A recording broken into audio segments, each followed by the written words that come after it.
ఎక్కినాక నేను ఉంటానని అక్కడ కూడా తోడుగా ఆయన ఉంటాడని, ఏ చోట్లైనా తోడుగా ఉంటాడని ఉద్దేశంతో ఆయన చెప్పారు. చాలా సంతోషం అండి.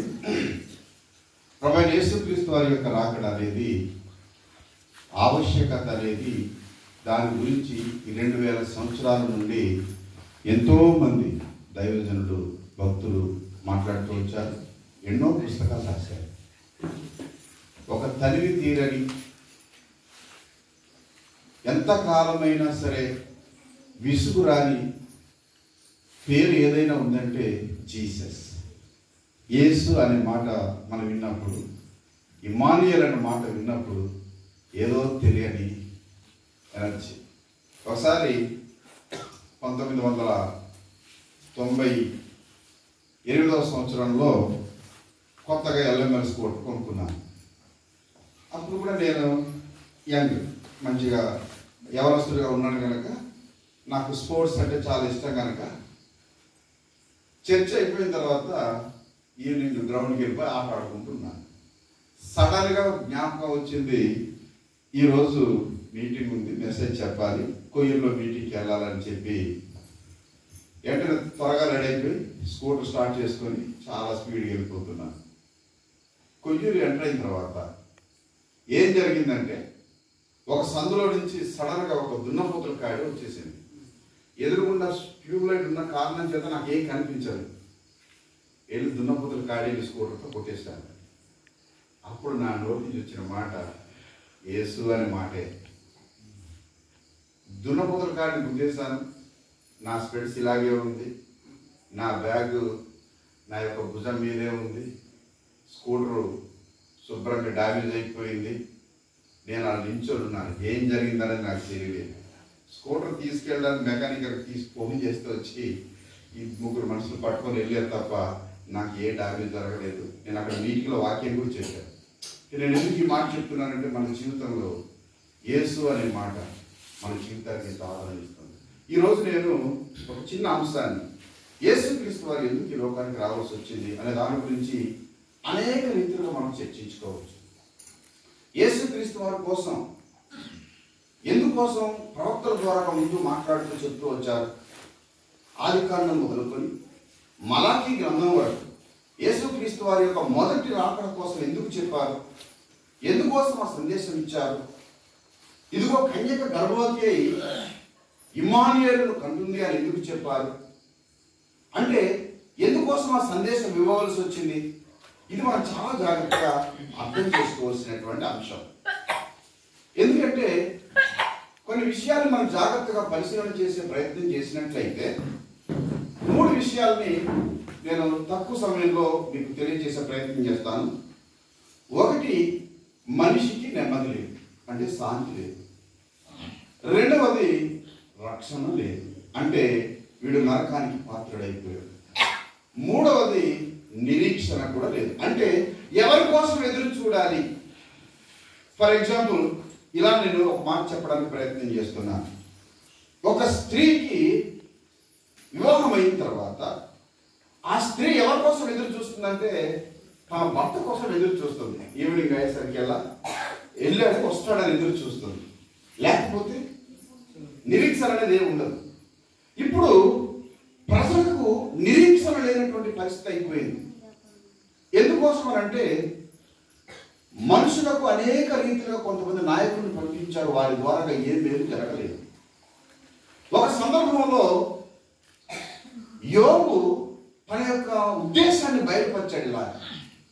ఎందుకంటే యోబు శరీరం అంతా కుళ్ళిపోయింది, యోబు చాలా దీనస్థితిలో ఉన్నాడు, పురుగులు పట్టేసింది, భరించలేని వేదన అనుభవిస్తూ ఉన్నాడు.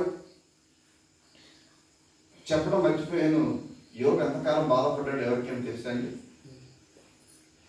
హిస్టారికల్గా, చరిత్రాత్మకంగా 70 సంవత్సరాల అతడు శోధించబడ్డాడు. ఒక రోజు కాదండి, 2 రోజులు కాదండి, 3 రోజులు కాదండి, అనేక సంవత్సరాల తరబడి. అందుకోసమే అంత పెద్ద చరిత్ర ఆ గ్రంథంలో లిఖితమైంది. అయితే చాలా మంది స్నేహితులు అతని దగ్గరికి వచ్చారు.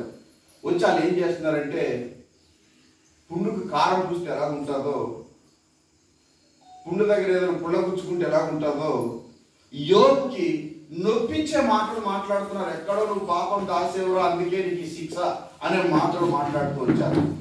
యోబు హృదయం చాలా వేదనతో నిండిపోయింది. ఎందుకంటే తన దృష్టిలో నేను ఏ తప్పు చేయలేదు కదా, నాకెందుకు ఈ శిక్ష, నాకెందుకు ఈ శ్రమ, నాకెందుకు ఈ బాధ. అప్పుడు మాట్లాడే ఒక మాట మనం యోబు గ్రంథం, సరే యోబు గ్రంథాన్ని మనం చూద్దాం.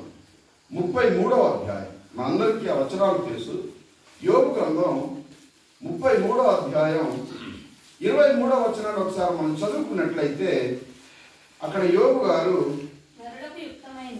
నరులకు యుక్తమైనది ఏదో దానిని వానికి తెలియజేయుటకు వేలాది దూతలలో గనుడగు ఒకడు వానికి మధ్యవర్తి అయి ఉండిన ఎడలా దేవుడు వాని యందు కరుణ చూపి పాతాళంలోనికి దిగి వెళ్లకుండా వారిని విడిపించును, ప్రాయశ్చిత్తం నాకు దొరికినని సెలవిచ్చును అన్నాడు. ఇక్కడ ఏంటంటే నరులకు యుక్తమైనదేదో తెలియచేయటానికి. అంటే ఇప్పుడు స్నేహితులు వచ్చారు, స్నేహితులు యుక్తమైనవి చెప్పలేకపోతున్నారు. యోబుతో ఉన్నటువంటి వాళ్ళు, యోబు సమకాలికులు వచ్చారు, యోబును నొప్పిస్తున్నారే తప్ప, బాధిస్తున్నారే తప్ప యోబును ధైర్యపరచగలిగిన వాళ్ళు ఎవరు లేరు. అందు గురించి ఇప్పుడు ఎవరు కావాలని యోబు కోరుకుంటున్నాడు, ఎలాంటి వారు వస్తే బాగుంటుందని కోరుకుంటున్నాడు. వేలాది దూతలలో గనుడకు ఒకడు మధ్యవర్తి వచ్చినట్లయితే ఎవరికి ఇప్పుడు నా బాధ ఎవరికి తెలియజేయాలనుకుంటున్నాడు, అతని కష్టం ఎవరికి తెలియజేయాలనుకుంటున్నాడు, అతని వేదన ఎవరికి తెలియజేయాలనుకుంటున్నాడు, పరలోకమందున్నటువంటి తండ్రికి తెలియజేయాలనుకుంటున్నాడు. కానీ ఇప్పుడు ఎలా, ఏ రీతిగా ఆయన సన్నిధికి వెళ్ళాలి, ఇప్పుడు ఏ రీతిగా ఆయనకి సమీపించాలి, ఏ రీతిగా నేను ఆయనకి మనం తెలియచేసుకోవాలి. ఇదిగో నేను బూడిదలో కూర్చొని ఆయన చింతను తెలియజేస్తున్నాడు. పూర్వకాలం భక్తులు ఏం చేసేవాళ్ళంటే శ్రమ వచ్చినప్పుడు, కష్టం వచ్చినప్పుడు, ఆపద వచ్చినప్పుడు వాళ్ళు బూడిదలో కూర్చొని దేవుని ఎదుట వారి యొక్క దీనస్థితిని కనపరుచుకునేవాళ్ళు. అదే పని యోబు కూడా చేశాడు. యోబుకి ఇప్పుడు 10 మంది సంతానం లేరు. యోబుకు నెలవైన వాళ్ళందరూ దూరం అయిపోయారు. యోబు తన యొక్క ఊపిరి నా పిల్లలకు అసహ్యమైపోయిందని చెప్తున్నాడు, నా ఊపిరి నా భార్య కూడా అసహ్యమైపోయిందని చెప్తున్నాడు. యోబు ఇప్పుడు ఒంటరిగా మిగిలిపోయాడు. యోబుకి ఇప్పుడు ఎవరు కావాలి అంటే దేవునితో అనుసంధానం చేసే ఒక మధ్యవర్తి కావాలని కోరుకున్నాడు. అది యోబు మాత్రమే కాదండి, ఇశ్రాయేలు ప్రజలు అనేక మారులు కొట్టబడ్డారు, శ్రమపరచబడ్డారు, దుఃఖపరచబడ్డారు, చెరలోనికి వెళ్ళిపోయారు. ఆయా సందర్భాలలో వారు చేసిన పాపములను బట్టి, వారు చేసిన తిరుగుబాటును బట్టి, వారు చేసినటువంటి అవిధేయతలను బట్టి వారు చెరకు వెళ్ళిపోయారు. వెళ్ళిపోయి వారు కనిపెడుతూ ఉన్నప్పుడు దేవుడు కొంతమంది ప్రవక్తల ద్వారాగా మాట్లాడుతూ వచ్చాడు. ఇదిగో మిమ్మల్ని విడిపించడానికి ఒక మెస్సయ్య రాబోతున్నాడు, మీకు ఒక మెస్సయ్య వస్తాడు. ఆయన వచ్చినప్పుడు మీకు ఏం జరుగుతుందో తెలుసా, ఆయన వస్తే ఇలా జరగబోతుంది అని కొన్ని సందేశాలు ఆయన ఇవ్వటం జరిగింది. అయ్యే విషయాలు పరిశుద్ధ గ్రంథంలో అనేక చోట్ల రాయబడ్డాయి. ఏమని చెప్పారో ఒకసారి చూడండి. ఈయన వస్తే గనక ఏంటి, వేలాది దూతలలో గనుడకు ఒకడు మధ్యవర్తి అయి వస్తే, వచ్చి ఉంటే బాగుండునని యోబు అంటున్నాడు. దేవుడు అంటున్నాడు వస్తాడు. కానీ వేలాది దూతలలో గనుడకు ఒకడు మధ్యవర్తిగా లేడు కనుక ఇప్పుడు ఇశ్రాయేలు ప్రజల యొక్క పరిస్థితిని దేవుడు ఒకసారి చూచి ఇలాగా ఆయన ఉద్దేశాన్ని తెలియజేశాడు. మనం ఒకసారి యెషయా గ్రంథంలో ఒక 2 వచనాలు మనం చూద్దాం. యెషయా గ్రంథం 59వ అధ్యాయం 16వ వచనాన్ని గనుక మనం చూసినట్లయితే, సంరక్షకుడు లేకపోవుట ఆయన చూచెను, మధ్యవర్తి లేకుండా చూచి ఆశ్చర్యపడింది. చాలండి, సంరక్షకుడు లేడు, మధ్యవర్తి లేడు. ఎవరికి? ఇదిగో తన ప్రజలకు ఎవరినైతే ఆయన సృజించారో ఆ ప్రజలకు దేవునికి మధ్యవర్తి ఒక ఆయన అవసరమైంది. ఒక మధ్యవర్తి వీళ్ళకు లేకుండా పోయాడు, ఒక సంరక్షకుడు లేకుండా పోయాడు. కనుక వీరి యొక్క గోస, వీరు మొర, వీరి యొక్క దుఃఖము తెలియజేసే ఒక వ్యక్తి లేకుండా పోయాడు. ఈ మాట రాయటానికి ఒక రీజన్ నేను మీకు తెలియజేస్తాను. మీకు పరిశుద్ధ గ్రంథం బాగా చదివితే మీకు అర్థమవుతుంది. మరి ఇది యెషయా గ్రంథంలో ఈ మాట చెప్పారు. ఇశ్రాయేలు ప్రజలు ఐగుప్తు నుంచి కానానుకు వస్తున్నప్పుడు మార్గ మధ్యంలో వీరికి ప్రత్యక్ష గుడారం అనేది ఇవ్వబడింది. ఈ ప్రత్యక్ష గుడారం వచ్చినప్పుడు యాజకుల్ని నియమించారు. అందులో ప్రధాన యాజకుడు సంవత్సరానికి ఒకసారి ఇశ్రాయేలు ప్రజల యొక్క పాపములను దేవుని యొద్దకు తీసుకొని వెళ్ళేవాడు. ఇక్కడ ఎందుకు ఈ మాట చెప్తున్నాడంటే, వీళ్ళ పాపాన్ని దేవుని దగ్గరికి తీసుకెళ్లే యాజకులు కూడా లేకుండా యాజకులు కూడా చెడిపోయారండి. దేవుని యొక్క సందేశం అందించే వాళ్ళు కూడా చెడిపోయారు. మనం ఒకసారి కనుక మలాకీ గ్రంథం నుంచి మత్తయి శుభవార్త, ఈ రెండు గ్రంథాల మధ్య వ్యత్యాసం 400 సంవత్సరాల వ్యవధి ఉంది. ఈ 400 సంవత్సరాలని చరిత్ర, బైబిల్ చరిత్ర ఏం చెప్తుందంటే చీకటి యుగం అని చెప్తుంది. ఇక్కడ దేవుడు ఆ 400 సంవత్సరాలు దేవుడు మాట్లాడలేదు, దేవుడు ప్రవచనాలు ఇవ్వలేదు. ఎందుకంటే మలాకీతో ముగిసిపోయిన ఈ మాటలు దేవుడు మాట్లాడటం మానేశాడు. ఇప్పుడు అలాంటి తరుణంలో అంతకు ముందుగా ప్రవక్తలకు ఏం చెప్పాడంటే, నేను మీకు పంపిస్తాను, ఒక మధ్యవర్తిని పంపిస్తాను. ఇప్పుడైతే ఎవరు లేరు, ఒక మధ్యవర్తి లేడు. అది చూసి ఆయన ఆశ్చర్యపోయాడు. ఎందుకంటే ఏవో యాజకుడిని నియమించాడు. ఈ యాజకుడు ఏం చేయాలి అంటే, మనుషుల యొక్క పాపములను ప్రతి సంవత్సరం దేవుని దగ్గరికి తీసుకొని వెళ్ళి పరిశుద్ధపరిచి వీరిని నిర్దోషులుగా చేయాలి. ఈ క్రమం జరగటం లేదు. ఏదైతే యాజకత్వం యొక్క క్రమం ఉందో, ఏదైతే ఇశ్రాయేలీయులకు నియమించిన పద్ధతులు ఉన్నాయో, ఇవేమీ జరగటం లేదు. అందు గురించి ఇప్పుడు వీరి యొక్క సమస్యలు దేవుని దగ్గరికి వెళ్ళే పరిస్థితి లేదు. అందుకే ఎందుకు ఈ యొక్క పరిస్థితి అయిపోయింది అని ఆలోచన చేస్తే 59వ అధ్యాయంలో యెషయా గ్రంథంలో 1వ వచనంలో రక్షింప నేరకున్నట్లు యెహోవా హస్తము కురుస కాలేదు, విననేరకున్నట్లు ఆయన చెవులు మందము కాలేదు, మీకును నాకును మధ్య మీ పాపములు అడ్డుకోడగా ఈ పాపములు తొలగించే యాజకుడు లేకపోయాడు. ఈ యొక్క పాపములను తొలగించే ఒక పరిశుద్ధుడు లేకపోయాడు. ఎందుకంటే అందరూ పాపం చేసి, అందరూ కూడా, అంటే ధర్మశాస్త్రం చెప్తుంది నీతిమంతుడు లేడు, ఒక్కడు లేడు, యాజకులు సైతం చెడిపోయినటువంటి పరిస్థితి ఏర్పడింది.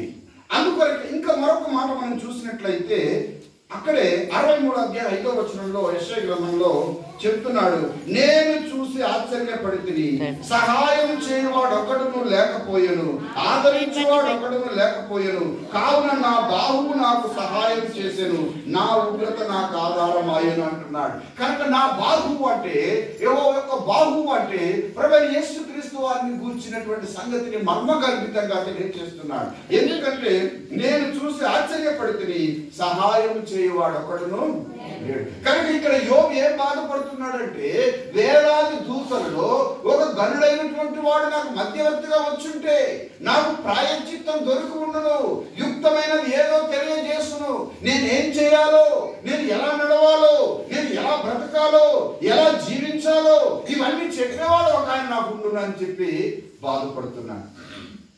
అది చూసినటువంటి పరలోకపు తండ్రి కాలం సంపూర్ణమైనప్పుడు, సమయం వచ్చినప్పుడు తన కుమారుని లోకానికి పంపించడానికి ఇష్టపడ్డాడు. యోహాను సువార్త 3:16లో చెప్పాడు. దేవుడు లోకాన్ని ఎంతో ప్రేమించాడు కనుక తన ద్వితీయ కుమారుడైన యేసుక్రీస్తు వారిని ఈ లోకానికి మన నిమిత్తము ఆయన పంపించడం జరిగింది. మరి ఇప్పుడు మధ్యవర్తి మనకు అవసరం, దేవునితో అనుసంధానం చేసే వ్యక్తి మనకు అవసరం, దేవునితో సమాధానం పరిచే వ్యక్తి మనకు అవసరం. అందుకొరకే పాత నిబంధనలో భక్తులు కూడా చివరికి రోమన్ సామ్రాజ్యం కాలంలో యేసుక్రీస్తు వారు జన్మించినప్పుడు రోమన్ ప్రభుత్వం ఇజ్రాయేల్ దేశం రోమన్ల చేతిలో ఉంది. సుమారు 250 సంవత్సరాలకు పైగా రోమన్ సామ్రాజ్యం యొక్క కొనసాగింపు జరిగింది. అంటే దానికంటే ముందు గ్రీక్ సామ్రాజ్యం ఉంది. గ్రీక్ సామ్రాజ్యం పతనమైపోయిన తర్వాత రోమన్ సామ్రాజ్యం ఆధిపత్యంలోకి వచ్చింది. ప్రపంచమంతా కూడా రోమన్ సామ్రాజ్యం వైపు చూస్తున్నాయి. ఈ రోమన్ సామ్రాజ్యం యొక్క అధీనంలోనే ఈ యొక్క ఇజ్రాయేల్ దేశం కూడా ఉంది. అక్కడ ఉన్నటువంటి శిక్షలు చాలా ఘోరాతి ఘోరంగా ఉన్నాయి. అలాంటి తరుణంలో అక్కడ ఉన్నటువంటి ప్రజలు మెస్సయా కోసం ఎదురు చూస్తున్నారు, ఎప్పుడు వస్తాడు. ఎందుకంటే ఇప్పుడు ఒకవేళ మెస్సయా వస్తే, ఆ మధ్యవర్తి వస్తే ఏం జరుగుతుందో యెషయా గ్రంథంలోనే చెప్పాడు. ఆయన వచ్చినప్పుడు ఏం చేయబోతున్నాడు మీకు అని ఆలోచన చేసినట్లయితే చూడండి 61వ అధ్యాయంలో, యెషయా గ్రంథం 61వ అధ్యాయాన్ని మనం చూస్తే, ప్రభువు యెహోవా ఆత్మ నా మీదికి వచ్చినది, దీనులకు సువర్తమానం ప్రకటించుటకు యెహోవా నన్ను అభిషేకించెను, నలిగిన హృదయం గల వారిని దృఢపరచుటకును, చెరలో ఉన్న వారికి విడుదలను, బంధింపబడిన వారికి విముక్తిని ప్రకటించుటకును, యెహోవా హితవస్త్రమును మన దేవుని ప్రతిదత్తను ప్రకటించుటకును, దుఃఖాక్రాంతులందరినీ ఓదార్చుటకును, సియోనులో దుఃఖించు వారికి ఉల్లాస వస్త్రం ధరింప చేయుటకును, బూడిదకు ప్రతిగా భూదండను, దుఃఖమునకు ప్రతిగా ఆనంద తైలమును, భారభరితమైన ఆత్మకు ప్రతిగా స్తుతి వస్త్రమును వారికి ఇచ్చుటకును ఆయన నన్ను పంపి ఉన్నాడు. యెహోవా నన్ను మహిమపరచుకున్నట్లు నీతి అని మస్తకు వృక్షములనియు యెహోవా నాటిన చెట్లనియు వారికి పేరు పెట్టబడును. ఇది ఆయన వచ్చినట్లయితే, ఆయన వస్తే ఏం జరుగుతుంది అంటే, ఎవరైతే దుఃఖిస్తున్నారో, ఎవరైతే విలపిస్తున్నారో, ఎవరైతే వేదన చెందుతున్నారో, ఎవరైతే మగ్గిపోతున్నారో వారందరికీ కూడా విడుదల దొరుకుతుంది. అందు గురించే ప్రవచనంలో రాయబడింది. మన మత్తయి సువార్త 4వ అధ్యాయంలో చూసినట్లయితే, యేసుక్రీస్తు వారు నఫ్తాలి జెబూలూను అనే ప్రాంతానికి వెళ్ళినప్పుడు ఇదిగో మరణ ఛాయలో ఉన్నటువంటి వారు వెలుగును చూశారు.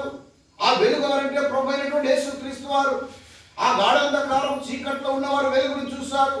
ఆ వెలుగు ఎవరంటే ప్రభు అయిన యేసుక్రీస్తు వారు. వారన్య జనాంగము, వారికి సువార్త వినిపించబడింది యేసుక్రీస్తు వారి ద్వారా. కనుక ఆయన ఏం చేయబోతున్నారు? ఎవరైతే దుఃఖం చేత వేదన చేత కొట్టిమిట్లాడుతున్నారో ఆయన వారిని విడిపిస్తాడు అని ముందుగా ప్రవక్తల చేత బోధించబడింది. అది ఎక్కడ నెరవేర్చబడింది అంటే ప్రభు అయిన యేసుక్రీస్తు వారి దగ్గర మాత్రమే నెరవేర్చబడింది. ఏవైతే ఆయన గురించి వ్రాయబడ్డాయో, యేసుక్రీస్తు వారు ప్రభువుగా నమ్మడానికి, రక్షకుడుగా స్వీకరించడానికి అనేక కారణాలు ఉన్నాయి. మొదటగా 1500 సంవత్సరాల కాల వ్యవధి, అంటే ఒక మోషే వ్రాసిన ఆదికాండం నుంచి మొదలుకొని మనం ఈ యొక్క మలాకీ గ్రంథం వరకు చూస్తే ఈ 1500 సంవత్సరాల కాల వ్యవధిలో ఆ ప్రవక్తలు ఒక వ్యక్తి గురించే మాట్లాడారు. ఒకరికి సంబంధం లేదు, కానీ అందరూ ఒక ఆయన గురించే మాట్లాడారు. ఆయనే ప్రభు అయిన యేసుక్రీస్తు. ఏమండి, ఇప్పుడు నాకు కొడుకు పుట్టాడు, ఇప్పుడు 4వ తరగతి చదువుతున్నాడు, రేపు ఏమవుతాడో నాకు తెలియదు, వాడి ప్రవర్తన ఎలా ఉంటుందో కూడా నాకు తెలియదు. కానీ ఒక వ్యక్తి జన్మించక పూర్వమే, యెషయా భక్తుడు ఇప్పుడు 600 సంవత్సరాల పూర్వం వాడు. ఆదికాండం మోషే రాశాడు. మోషేకి యేసుక్రీస్తు వారికి 1000 సంవత్సరాలు పైబడినటువంటి వ్యత్యాసం ఉంది. అన్ని సంవత్సరాల క్రితమే మోషే యేసుక్రీస్తు వారిని గురించి ప్రవచించాడు. గీతోపదేశ కాండంలో నా వంటి ఒక ప్రవక్త మీలో నుండి వచ్చినని చెప్పారు. అంటే మోషే రాబోవానికి గుర్తుగా ఒక సూచనగా కనిపిస్తూ ఉన్నాడు. అనేక మంది భక్తుల యొక్క చరిత్రలో కనిపిస్తూ ఉన్నారు. ఎన్ని విషయాలు తేటతెల్లంగా ఒక వ్యక్తి గురించి చెప్పబడ్డాయి. అవన్నీ కూడా ఒక వ్యక్తిలోనే చాలా స్పష్టంగా కనిపించాయి. ఆయనే ప్రభు అయినటువంటి యేసుక్రీస్తు వారు. ఊరకే ఆయన దేవుడుగా రక్షకుడుగా ప్రకటింపబడలేదండి. ఆయన జననానికి ఒక కారణం ఉంది. ఆయన జన్మించిన దానికి రుజువు ఉంది. ఆయన మరణించిన దానికి రుజువు ఉంది. ఆయన పునరుద్ధానుడైన దానికి రుజువు ఉంది. ఆయన మరలా 40 దినాలు భూమి మీద సంచరించడానికి రుజువు ఉంది. ఆయన 40 దినాలు సంచరించి మరలా అందరికీ కనబడిన దానికి రుజువు ఉంది. ఆయనని తాకినటువంటి చేతులు, మా చేతులు దేనిని తాకినో, దేనిని మేము నిదానికి చూచితిమో ఆ జీవవాక్యాన్ని గురించి మేము మాట్లాడుతున్నామని పెద్ద యోహాను మాట్లాడుతూ వచ్చారు తన పత్రికల్లో. అందు గురించి ఆ యొక్క మధ్యవర్తిగా ఎవరైతే ఉండాలని తనని దేవుడు కోరుకున్నాడు, ఆయన లోకానికి పంపించాడు. ఆయన వచ్చి ఏం చేశాడంటే దుఃఖితులను ఓదార్స్తాడు, బంధింపబడిన వారిని విడిపిస్తాడు. యేసుక్రీస్తు వారి లోకానికి వచ్చినప్పుడు యేసుక్రీస్తు వారి కంటే ముందు మరొక వ్యక్తి వచ్చారు. ఆయన పేరు ఏం పేరండి? యోహాను గారు. యోహాను గారు జైల్లో ఉన్నారు. ఇప్పుడు యోహాను ఒక కబురు పెట్టాడు యేసుక్రీస్తు వారికి వచ్చి, రాబోవాడవు నీవేనా, వేరే ఎవరి కోసమైనా మేము ఎదురు చూడాలా అన్నాడు అని తన శిష్యులతో యోహాను కబురు పెట్టాడు యేసు ప్రభు దగ్గర. యేసు ప్రభు ఏం చెప్పారంటే, గుడ్డి వారు చూచుచున్నారు, చెవిటివారు వినుచున్నారు, మూగవారు మాట్లాడుచున్నారు. అప్పుడు ప్రభువును, ఎందుకంటే నిరీక్షణ కలిగి ఎదురు చూస్తున్నాడు. ఇందాక నేను 3 విషయాలు చెప్పాను. ఒకటి నెమ్మది లేదు, రెండవది రక్షణ లేదు, మూడవది నిరీక్షణ. ఇప్పుడు నిరీక్షణ అంతా ఎవరి కోసం? పాత నిబంధనలో భక్తులు అంటే ప్రభువైన యేసుక్రీస్తు వారి యొక్క రాకడ కొరకు. యోహాను కూడా ఎవరి కోసం ఎదురు చూస్తున్నాడు అంటే ప్రభువైన యేసుక్రీస్తు వారి యొక్క రాకడ కొరకు ఎదురు చూస్తున్నాడు. ఇంకా మరి సుమయోను ఎవరి కోసం ఎదురు చూస్తున్నాడు? మనం చూసిన ఈ యొక్క క్రిస్మస్ గురించి రాయబడిన సుమయోను ఎవరి గురించి చూస్తున్నాడు? క్రీస్తు కోసం చూస్తున్నాడు. అనేక మంది క్రీస్తు కోసం ఎదురు చూసేవాళ్ళుగా ఉన్నారు. మరియమ్మ కూడా, తల్లి అయిన మరియమ్మ కూడా క్రీస్తు వారి కోసం ఎదురు చూస్తూ ఉంది. అందు గురించి దయాప్రాప్తురాలా నీకు శుభం కలుగును గాక, ఇదిగో నీకు శుభవచనం అంటే ఏంటో ఆ శుభవచనం అని, ఇది ఎలాగూ నాకు కలుగును. ఎందుకంటే మెస్సయ్య కోసం ఎదురు చూసే వారిలో మరియమ్మ కూడా ఒకటి. కనుకనే ఆ కృప ఆమెకు అనుగ్రహించబడింది. సో ఇక్కడ మనం అర్థం చేసుకోవాల్సింది, ఆ మధ్యవర్తి అయినటువంటి వారు ఇప్పుడు ఎవరు రావాలి చెప్పండి? మధ్యవర్తి ఇప్పుడు ఎవరు రావాలి? మానవునికి దేవునికి మధ్య ఏమైనా జంతువులు వస్తే మధ్యవర్తిత్వం చేస్తాయండి? మీ పొలం అమ్మి పెట్టమంటే గాడిదలు ఏమైనా అమ్మి పెడతాయా? లేకపోతే మీకు ఏమైనా పని ఏమైనా జరుగుతుందా పని? మరి ఇప్పుడు ఎవరు రావాలి? అందు గురించే చూడండి, తిమోతికి రాసిన మొదటి పత్రిక 2వ అధ్యాయం 5వ వచనం. మనందరికి తెలిసిన వచనాలే ఇవి. అనేక మనం చదువుతూ ఉన్నటువంటి వచనాలు చదవండి. దేవుడు ఒక్కడే, దేవునికి నరులకును మధ్యవర్తి ఒక్కడే, ఆయనే క్రీస్తు యేసును నరుడు. బైబిల్ రోజు చదవండి. క్రీస్తు యేసును నరుడు. ఎందుకు ఆ మాట రాయబడింది? ఆయన సంపూర్ణంగా మనిషిగా ఉన్నాడు, సంపూర్ణంగా దేవుడు. కొలస్సీలకు రాసిన పత్రిక 2వ అధ్యాయం 9వ వచనంలో దేవత్వం యొక్క సర్వ పరిపూర్ణత శరీరముగా క్రీస్తునందు నివసించుచున్నది. అంటే ఒక దేవునికి ఏ లక్షణాలు ఉండాలో, అంటే దేవుడికి ఉండవలసిన లక్షణాలు ఏంటి? ప్రాముఖ్యంగా చాలా లక్షణాలు ఉన్నాయి. ప్రాముఖ్యంగా కొన్ని లక్షణాలు చెప్తాను. దేవుడు సర్వశక్తిమంతుడు. ఏమంటే మనం ఎవరని చెప్తే సముద్రం నిమ్మలంగా ఉంటుందండి? మనం ఎవరైనా మాట్లాడితే చనిపోయిన వారు లేస్తారండి? మనం ఎవరైనా మాట్లాడితే గుడ్డి వారు చూస్తారండి? అవన్నీ ప్రభువైన యేసుక్రీస్తు వారిలో జరిగింది. అందు గురించి దేవుడు అంటే సర్వశక్తిమంతుడు. అంటే ఆయన ఆల్మైటీ గాడ్, ఆయన సర్వశక్తిమంతుడు, భగవంతుడు. ఆ లక్షణం ఆయన దగ్గర. రెండవది ఆల్ నోయింగ్ గాడ్, అంటే అన్ని ఎరిగిన వాడు. మనం యోహాను సువార్తలో 1వ అధ్యాయంలో నతానియేలు అనేవాడు గురించి రాయబడింది. అతడు ఒక ఫిక్టరీ అంటే అంజూరపు చెట్టు క్రింద ఉన్నప్పుడే నేను నిన్ను చూశానన్నాడు. ఆశ్చర్యపోతున్నాడు తను. ఆ మాట ఎప్పుడన్నా నతానియేలు ఏమన్నాడు? అసలు నజరేతు నుంచి మంచిదేదైనా వచ్చి చూడమని చెప్పాడు ఫిలిప్పు. వచ్చి చూడవయ్యా అంటే వచ్చి చూశాడు, ఆశ్చర్యపోయాడు. ఎందుకంటే ఆల్ నోయింగ్ గాడ్ అంటే దేవుడు ఉండవలసిన లక్షణం. తర్వాత అంటే సర్వజ్ఞాని అని.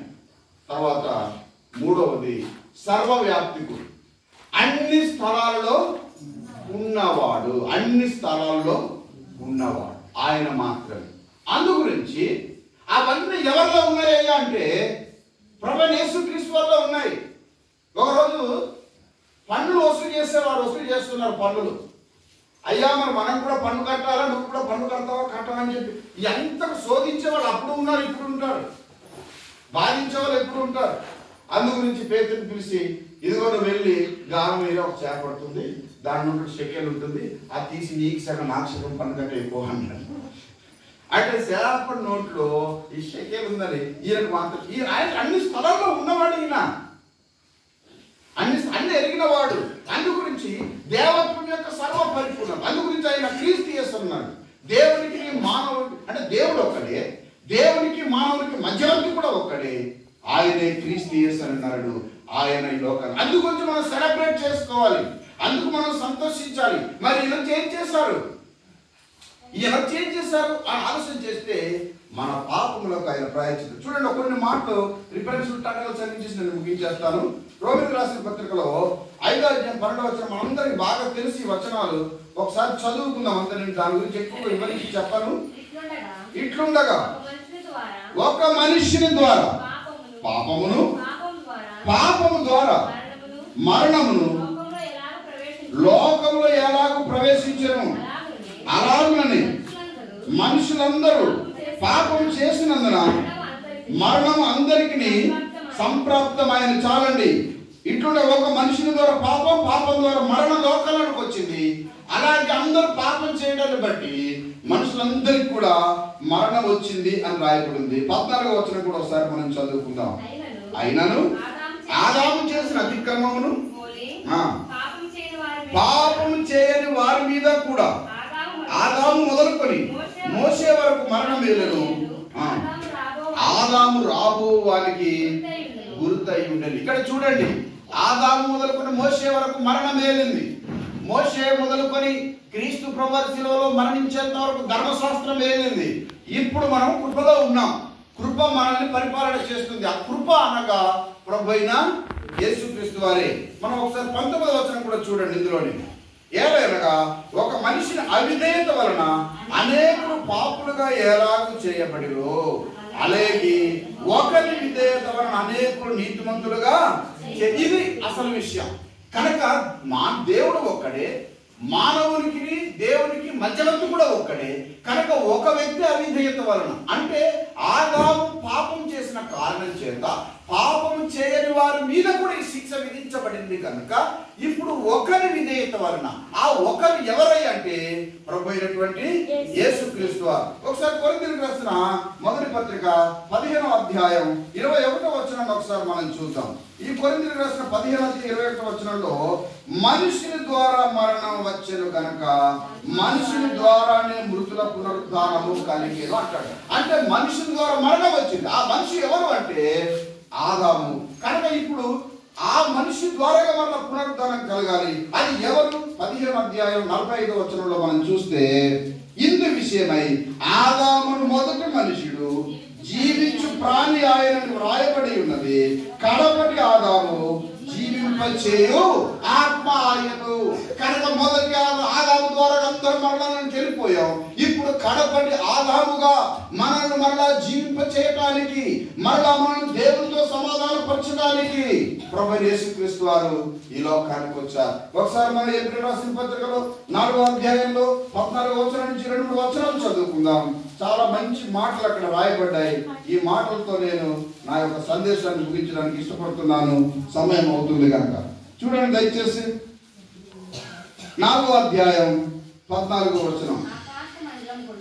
ఆకాశ మండలం గుండా వెళ్ళిన దేవుని కుమారుడైన యేసు అను గొప్ప ప్రధాన యాజకుడు మనకున్నాడు కనుక మనం ఒప్పుకున్న దానిని గట్టిగా చేపట్టుదము. మన ప్రధాన యాజకుడు మన బలహీనతల యందు మనతో సహానుభవం లేనివాడు కాదు గాని సమస్త విషయములలోనూ మన వలనే శోధింపబడినను ఆయన పాపము లేనివాడుగా ఉండెను. గనుక మనం కనికరింపబడి సమయోచితమైన సహాయం కొరకు కృప పొందినట్లు ధైర్యంతో కృపాసనము వద్దకు చేరుదము. ఇక్కడ ప్రాముఖ్యమైన అంశం ఏంటంటే రక్షకుడు సంరక్షకుడు లేడు, రక్షకుడు లేడు. ఈ మాటలు మనం ముందు చదువుకున్నాం. ఎందుకంటే అంతకుముందు యాజకులు ఉన్నారు కానీ వారు కూడా చెడిపోయారు. కానీ ఇప్పుడు ఒక ప్రధాన యాజకుడు, ఒక వ్యక్తి వచ్చారు మధ్యవర్తిగా.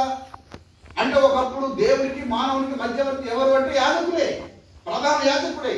ఇప్పుడు ఆ ప్రధాన యాజకుడు కూడా చెడిపోయిన కారణం చేత ప్రభువైన యేసుక్రీస్తు వారే ప్రధాన యాజకుడుగా ఆకాశ మండలం గుండా వెళ్ళిన దేవుని కుమారుడైన యేసు అను గొప్ప ప్రధాన యాజకుడు మనకున్నాడు కనుక మనం ఒప్పుకున్న దానిని గట్టిగా పట్టుకుందాం. కనుక మనం ఏం ఒప్పుకున్నాం? యేసే క్రీస్తుని, ఆయనే రక్షకుడని, ఆయన తప్ప వేరే రక్షకుడు లేడని మనం విశ్వసించా కనుక అందులో నుంచి తొలగిపోకూడదని ఎలాంటి పరిస్థితుల్లోనైనా సరే. అంటే ఈ ప్రధాన యాజకుడు ఎలాంటి వాడయ్యా అని ఆలోచన చేస్తే మన బలహీనతలు ఆయనకు తెలుసు, మన యొక్క దీనస్థితి ఆయనకు తెలుసు, మనం ఎలా పడిపోతాం ఆయనకు తెలుసు. ఎందుకంటే ఎందుకంటే ఆయన కూడా శరీరధారి అయి ఈ లోకానికి వచ్చి 33.5 సంవత్సరాలు మానవునిగా జీవించి మన మధ్య సంచారం చేసి మన ప్రతి పరిస్థితి ఎరిగిన వాడు గనక, మన యొక్క దీనస్థితి ఎరిగిన వాడు గనక, మన పరిస్థితులన్నీ ఎరిగిన వాడు గనక ఆయన మనలను తన దగ్గరికి తీసుకుని ఆయన కృపాసనం దగ్గర మనకు అవకాశం ఇచ్చాడు. అంటే ఒకప్పుడు ఒక వ్యక్తి ఒక చిన్న దోషం చేసి ఉంటే ఆ వ్యక్తికి మందిరంలో ప్రవేశించే అవకాశం లేదు. ఇప్పుడైతే ఆ యొక్క వెసులుబాటు అనేది, ఆ యొక్క తిరుగుబాటు లేదు. మనం స్వేచ్ఛగా ఆయన దగ్గరికి రావచ్చు. నువ్వు ఎలాంటి పరిస్థితుల్లో ఉన్నా సరే. ఇక్కడ మనం ఒకసారి చిన్న కుమారుడు గురించి మనం జ్ఞాపకం చేసుకుంటే, చిన్న కుమారుడు తండ్రి దగ్గర నుంచి బయటికి వెళ్ళిపోయాడు, తనకు నచ్చినట్లుగా జీవించాడు, తనకి ఇష్టం వచ్చినట్లుగా జీవించాడు. ఇప్పుడు మరలా తిరిగి తండ్రి దగ్గరికి వస్తున్నాడు. తండ్రి ఎక్కడా అతనికి నో చెప్పలేదు, ఆ డోర్స్ ఓపెన్ చేసి ఉంచాడు. తండ్రి ఏం చూస్తున్నాడంటే అతడు తిరిగి రావడాన్ని, అతడు తన జీవితాన్ని సరి చేసుకోవడాన్ని, అతడు మార్పు చెందడాన్ని అతడు చూస్తున్నాడే తప్ప ఆ కుమారుడు చేసిన తప్పును అటు శిక్షించాలని ఆ తండ్రి చూడటం లేదు. అది మన పరలోకపు తండ్రికి సాదృశ్యంగా ఆ గొప్ప సందేశాన్ని ప్రభువైన యేసుక్రీస్తు వారు తెలియజేశారు. ఈ రాత్రికాల సమయంలో నేను తెలియజేసేది ఏంటంటే, దేవునికి మానవునికి మధ్యవర్తి ఒక్కడే, ఆయన ప్రభువైన యేసుక్రీస్తు వారు. ఆయన ద్వారా తప్ప మనకు రక్షణ లేదు. అందుగురించే నా నామమున మీరు నా తండ్రికి ఏమడిగినా సరే మీకు అనుగ్రహించబడుతుంది అని రాయబడింది. అందుగురించి మనం ఎవ్వరం కూడా ఆయన నామం తప్ప మనకు వేరొక గత్యంతరం లేదు. మనం అలాగే అపొస్తలుల కార్యాలు 4:12 చూసినట్లయితే మరి ఈ నామములో తప్ప ఏ నామములో కూడా మనకు రక్షణ లేదు అని స్పష్టమైపోయింది. అందుగురించే అన్ని నామముల కంటే కూడా, ఆకాశంలో ఉన్నటువంటి, భూమి మీద ఉన్నటువంటి అన్ని నామముల కంటే కూడా ఈయన నామాన్ని పరలోకం గొప్పగా హెచ్చించాడు. ఎందుకంటే సర్వోన్నతుడైన దేవుడు, అక్షరుడైన దేవుడు, సమీపించాలని తేజస్సులో ఉండవలసిన దేవుడు ఆయన శరీరాన్ని లోకానికి వచ్చి తాను తగ్గించుకొని అతడు దీనుడై రిక్తుడిగా చేసుకొని మన కోసం ఈ లోకంలో జన్మించి ఆయన శిలువ మరణం పొందాడు. అది దీనాతి దీనమైనటువంటి స్థితిలో ఈ లోకంలో ఆయన మరణించడం అనేది జరిగింది. అందుకోసం అన్ని నామముల కంటే పై నామం అతనికి ఇవ్వబడిందని దేవుని యొక్క వాక్యం తెలియజేస్తుంది. కనుక రాత్రికాల సమయంలో ఈ క్రిస్మస్ సందర్భంగా నేను తెలియజేసేది ఏంటంటే, మనకు ఒక మధ్యవర్తి ఉన్నాడు, ఆయన ప్రభువైన. కనుక ఇప్పుడు ఎవరి పేరు మీకోసం ఎవరు రక్తం కార్చారు? ఎవరు రక్తం కార్చారండి? కొందరు అంటారు బాబోయ్ మా పాస్టర్ అంటే, అప్పో బాబోయ్ అంటే పాస్టర్ గారు మీకోసం ప్రాణం పెట్టారు, ఆయన నీకోసం రక్తం కార్చారు. మన కోసం రక్తం కార్చిన వాడు, మన కోసం మరణించిన వాడు ప్రభువైన. అందు గురించి ఆయన మీద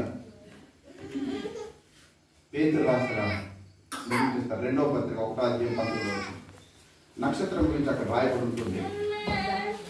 పేతురు రాసిన 2వ పత్రిక 1వ అధ్యాయం 19వ వచనంలో,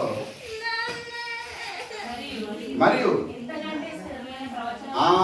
ఇంతకంటే స్థిరమైన ప్రవచనము మనకున్నది, తెల్లవారు వేకువ చుక్క మీ హృదయములలో ఉదయించు వరకు ఆ వాక్యము చీకటి గల చోటును వెలుగుచ్చు దీపమైనట్టున్నది. కనుక ఇప్పుడు మనకు ఒక ప్రవచన వాక్యం ఉంది, మనకు ఒక మంచి ప్రవచనం ఉంది. ఏంటి అంటే తెల్లవారు వేకువ చుక్క. ఎవరి తెల్లవారు వేకువ చుక్క? ఎవరు చెప్పండి? ఇప్పుడు యేసుక్రీస్తు వారి దగ్గరికి తీసుకొచ్చిన నక్షత్రమేమో వేరే నక్షత్రం. ఆ నక్షత్రం దానియేలు గ్రంథం 12:3లో చెప్పినట్లుగా ఎందరైతే అనేకులను వైపు తిప్పుదురో వారందరూ ఆకాశ మండలంలోని జ్యోతులు. ఆ నక్షత్రానికి సంబంధించిన నక్షత్రం ఆ జ్ఞానం నడిపించింది. ఇప్పుడు హృదయంలో వెలగవలసినది, నీ హృదయంలో ఉదయించవలసిన నక్షత్రం ఎవరు? ప్రకటన గ్రంథం 22వ అధ్యాయం 16వ వచనంలో చూస్తే చూడండి, ఒకసారి మాట చదవండి. ప్రకటన గ్రంథం 22వ అధ్యాయం 16వ వచనం చూసినట్లయితే, అమ్మ సంఘముల కోసం ఈ సంగతులను గురించి మీకు సాక్ష్యం ఇచ్చుటకు యేసు అని నేను నా దూతలను పంపి ఉన్నాను. నేను దావీదు వేరు చిగురును సంతానమును ప్రకాశమానమైన వేకువ చుక్కనై ఉన్నాను. ఆయన స్టేట్మెంట్ ఇస్తున్నాడు. ఇది ప్రభువు యేసుక్రీస్తు వారే చెప్తున్నారు. నేను ప్రకాశమానమైన వెలుగు బ్రైటింగ్ లైట్ అంటే మన అది వెలుగుతుందండి, అది కాదు. ప్రకాశమానమైన వేకువ చుక్క అది మన హృదయాలలో వెలగాలి. ఆ యొక్క జననం అనేది మన హృదయాల్లో జరగాలి. ఇంకా ఎందరికో ఈ జననం జరగలేదు. అందుకోసం ఈ క్రిస్మస్ ఆరాధనలు మనం ఈ పేరు చెప్పి ఈ స్వార్థను మనం అందుకే ప్రకటిస్తున్నాం. ఇంకా ఆయన వాక్యం లేనటువంటి ప్రజలు, ఇంకా ఆయన అంగీకరించిన ప్రజలు కోటాను కోట్ల మంది ఉన్నారు. అందు గురించి ఈ పరిచయం ఇంకా కొనసాగించబడవలసిన అవసరం ఎంతైనా ఉంది. కనుక ఇప్పుడు ఈ రాత్రికాల సమయంలో మనకు ఒక మధ్యవర్తి ఉన్నాడు. ఆయన గొప్ప ప్రధాన యాజకుడు ప్రభువైన యేసుక్రీస్తు వారు నీ కోసం ప్రాణం పెట్టాడు. మామూలుగా యాజకుడు ఏం చేస్తాడంటే గొర్రెల యొక్కయు మేకల యొక్కయు రక్తం ద్వారాగా మన పాప ప్రోక్షణ మన పాపాన్ని పరిశుద్ధపరుస్తాడు. ఈయన మాత్రం తానే మన కొరకు లోక పాపములు మోసుకొని పోవు గొర్రె పిల్లగా ఆ మాట సంబోధించాడు యోహాను గారు. బాప్తిజంకి యోహాను గారు ఆ మాట చెప్పారు. ఆయన లోక పాపములను మోసుకొని పోవు గొర్రె పిల్లగా వచ్చి, ప్రధాన యాజకుడే గొర్రె పిల్లగా వచ్చి నీ కోసం నా కోసం ప్రాణం పెట్టాడు. ఇప్పుడు మనకు ఆయన మధ్యవర్తి. కనుక నువ్వు ఎవరి దగ్గరికి వెళ్ళి అయ్యా నా పాపాలు క్షమించమని అడగనక్కర్లేదు. నీ పాపముల కోసం ప్రాయశ్చిత్తం చేసిన వాడు ఆయన, నీ పాపములకు వెల చెల్లించిన వాడు ఆయన. కనుక మనం ఆయనకి సాగిలపడదాం, ఆయనకు ఆరాధించుదాం. ఆయన కృపాసనం దగ్గరకు వచ్చి దేవా నేను పాపినేని ఒక సుంకరి వలె రొమ్ము కొట్టుకుంటే, నువ్వు వేదన చెందితే దేవుడు తన కృపతో నేను నీతిమంతుడిగా తీర్చి నీకు సమాధానం ఇచ్చి, ఒక పాపాత్మురాలైన స్త్రీకి సమాధానం ఇచ్చి పరిశుద్ధపరిచినట్లుగా, ఒక సుంకరికి నీతిమంతుడిగా తీర్పిచ్చినట్లుగా మనందరం కూడా కృపలో మనం ప్రవేశించడానికి దేవుడు అవకాశం ఇచ్చాడు. దేవుడు మరి మనకెంతో కృపనిచ్చాడు. ఆయన మనకు ప్రభువుగా రక్షకుడుగా ఉండటాన్ని బట్టి మనం ఎంతగానో ఆశీర్వదించబడ్డాం. ఇదే నిజమైన ఆశీర్వాదం. కనుక క్రీస్తును కలిగి ఉండటం అనేది ఆయన లేకుండా ఏమి కలగలేదు. కనుక నువ్వు ఆయన కలిగి ఉంటే ఈ లోకంలో కలిగి ఉన్న దాని అంతటికంటే కూడా ఇదెంతో గొప్ప దీవెనని చెప్పి మాటలు తెలియజేస్తూ నేను ముగిస్తూ ఉన్నాను. మరి క్రిస్మస్ సంతోష సమాధానాలు మీకు మీ కుటుంబాలకు మెండుగా కలుగును గాక. ఆమేన్. నాకు ఈ అవకాశం ఇచ్చిన స్థానిక దైవజనులు ప్రసాద్ గారికి వందనాలు తెలియజేస్తూ నేను సెలవు తీసుకుంటున్నాను.